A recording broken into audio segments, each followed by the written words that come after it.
Well, hello, Dr. Harris. Long time no see. Good to see you, Pascal.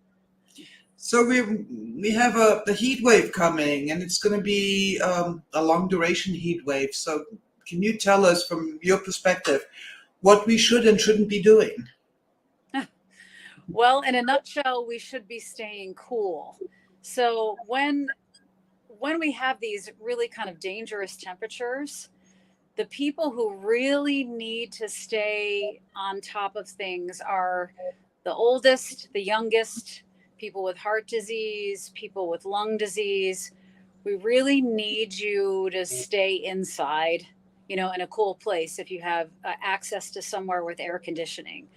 Going outside and being active, even in a limited capacity of activity in these kinds of temperatures, can be very dangerous, especially if your body is under stress. Even if you're a healthy person like ourselves, we can suffer from heat related injury pretty quickly with these kinds of temperatures. So So how would I recognize if I'm maybe over exercising or over exerting myself? What are the typical symptoms? typical symptoms are dizziness, you feel hot. So you start off by feeling very hot.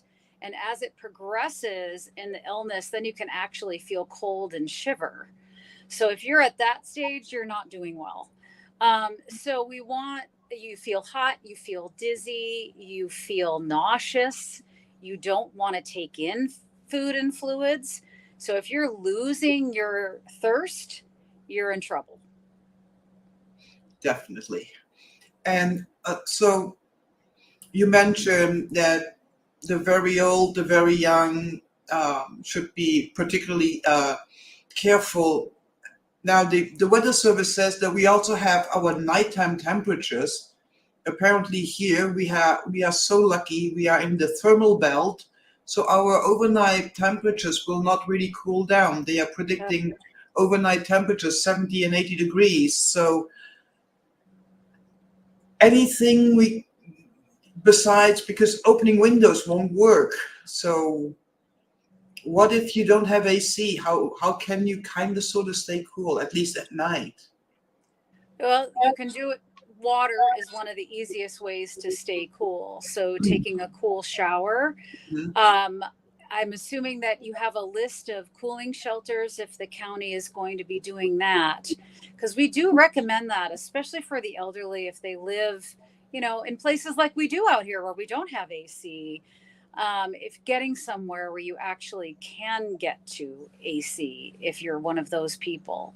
But water and ice, cooling measures on a body, that's what we would do if you came to the ER. So if you put a cool cloth on your body and sat in front of a fan, that works in a way that takes the temperature off of you, much like you would if you were sweating. So that's very helpful. If you came to the ER, that's exactly what we would do. We would pack you in ice and cool water and run fans to increase the heat coming off of you.